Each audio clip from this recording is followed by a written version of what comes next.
Orange jam marmalade की recipe आज आपके साथ शेयर करूंगी, जो कि बाज़ार से बेहतर घर पर बनाकर रेडी कर सकते हैं।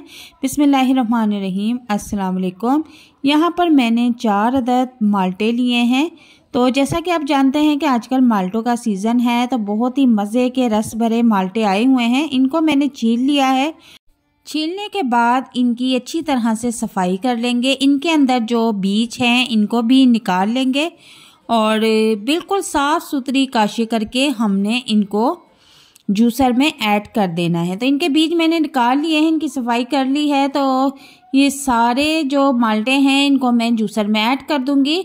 और यहाँ पर मैंने थोड़े से छिलके लिए हैं, जिनको अच्छी तरह से खुरच लेंगे। इनकी जो ऊपर की सफ़ेदी है ये हटा लेंगे। इसके बाद इसकी बिल्कुल बारीक शेप में कटिंग कर लेंगे। आजकल माल्टे का बहुत ही सीज़न है, तो बहुत ही खूबसूरत मज़े के रस भरे माल्टे आ रहे हैं।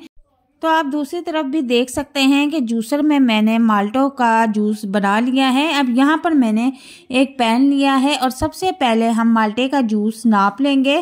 तो यहाँ पर आप देखें कि 1.5 कप माल्टे का जूस बनकर रेडी है और 1.5 कप ही हम इसमें चीनी ऐड करेंगे।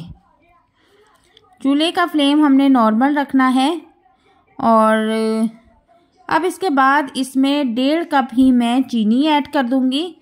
जितना हमने माल्टे का जूस लेना है उतनी ही हमने चीनी लेनी है। अब ये दोनों चीज़ें अच्छी तरह से मिक्स करके इनको खूब पकाएंगे। चूल्हे का फ्लेम हम नॉर्मल रखेंगे, नॉर्मल फ्लेम पे हम इसे पकाएंगे।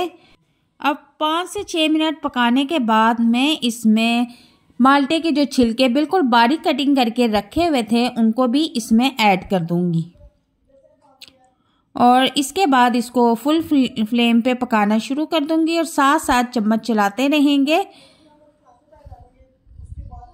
और एक चीज़ इसमें और ऐड करेंगे, दालचीनी का छोटा सा टुकड़ा इसमें ऐड कर देंगे। अगर बाजार जैसा मज़ेदार जायका टेस्ट इसमें लाना चाहते हैं तो 1 इंच का दालचीनी का टुकड़ा इसमें ज़रूर ऐड करें।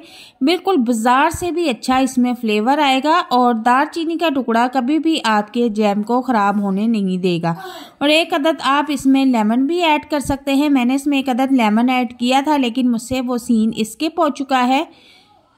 तो यहाँ पर देखें कि पक के हमारा जो जैम है वो गाढ़ा होना शुरू हो चुका है। अभी इसको मैं मज़ीद और गाढ़ा करूँगी। जब हमारा जैम सारा पक कर रेडी हो जाएगा तो मैं इसमें से दालचीनी का टुकड़ा निकाल लूँगी। तो आप यहाँ पर देखें कि मज़ीद गाढ़ा हो रहा है और अब इसको चेक कर लेते हैं। इसको चेक करने का तरीका ये है कि एक प्लेट हम लेंगे और उसके ऊपर जैम का 1 कतरा डालकर देखेंगे। अगर तो वो कतरा वहीं पे स्टिल रहा तो इसका मतलब कि जैम पक चुका है। अगर ये नीचे को आना शुरू हो गया तो इसका मतलब अभी इसको और गाढ़ा करेंगे। तो 2 मिनट तक मैं इसको और पकाऊंगी, लेकिन ये ठंडा होने के बाद मज़ीद गाढ़ा होगा। सो दैट हम इसको इसी कंसिस्टेंसी पर उतार लेते हैं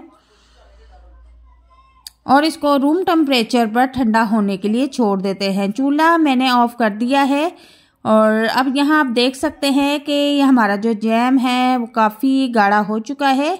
और प्लेट पे मैं एक इसका कतरा डाल के देख लेती हूँ और उससे पहले मैं दालचीनी का टुकड़ा निकाल लूँगी। और अब हम इसको प्लेट में रख कर चेक करेंगे।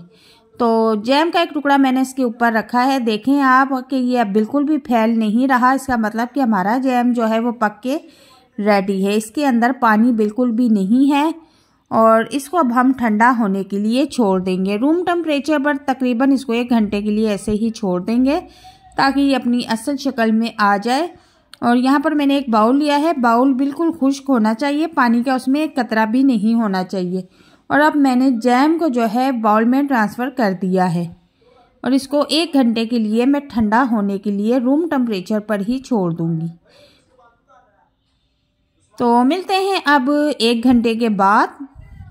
तो जनाब 1 घंटा गुजर चुका है। अब यहाँ पर देखें कि कितना ज़बरदस्त हमारा ऑरेंज मार्मलेट जैम रेडी है। बहुत ही ज़बरदस्त, बहुत ही मज़ेदार, घर के साफ़ सुथरे माहौल में इसे बनाकर रेडी कर सकते हैं। बाज़ार से लाने से बेहतर है कि आप इसको घर में रेडी करें। बच्चों को ब्रेड पर, पराठे पर, रोटी पर बनाकर लंच बॉक्स में दें। बच्चे बहुत खुश होकर खाएंगे और सबसे बड़ी बात कि घर के साफ़ सुथरे माहौल में आप इसे बना सकते हैं। बिल्कुल केमिकल से पाक है, इसमें हमने कोई भी फूड कलर ऐड नहीं किया। जैम लगा के इसको इस तरह से रोल बनाकर बच्चों को आप लंच बॉक्स में भी दे सकती हैं। बच्चे बहुत खुशी से इसको खाते हैं। तो उम्मीद करती हूँ कि आपको आज की वीडियो बहुत पसंद आई होगी। वीडियो अगर पसंद आती है तो इसे लाइक शेयर ज़रूर कीजिएगा और चैनल पर अगर नए हैं तो काइंडली हमारे चैनल को भी ज़रूर सब्सक्राइब कीजिएगा। मिलते हैं एक नई वीडियो में एक नई और मज़ेदार रेसिपी के साथ। तब तक के लिए इजाज़त चाहती हूँ। अल्लाह हाफिज़।